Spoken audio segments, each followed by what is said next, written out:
ഇതിനകത്ത് ഒത്തിരി പേര് സർവീസ് എടുത്തിട്ടുണ്ട്. നിങ്ങൾ കമന്റ് ഇട്ടെ, എന്നിട്ട് മാത്രമേ ഞാൻ ഈ സംസാരിക്കുന്നുള്ളൂ. ഇതിനകത്ത് സർവീസ് എടുത്തവരൊക്കെ കമന്റ് ഇടും. ആരാടാ പഞ്ചാബിന്ന് മറ്റേ അരി കയറ്റി വന്ന ലോറിയിൽ ടൂറ് പോയത്?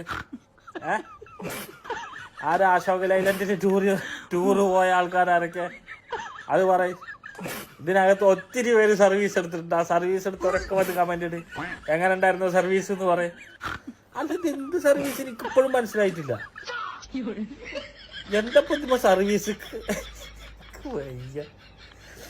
ഈ തള്ള എന്താ ഈ കാട്ടിക്കൂട്ടുന്നു? പക്ഷെ എന്തൊക്കെ സർവീസ് ആയാലും അവിടെ ലോറിയും കാറും ബസ്സും ഒക്കെ മേടിച്ചിക്കണം. സർവീസ് ഇല്ലാതെ ആവൂലല്ലോ. ഇതിന് മാത്രം ഞരമ്പ് രോഗികൾ ഉണ്ടോടെ ഈ കേരളത്തില്?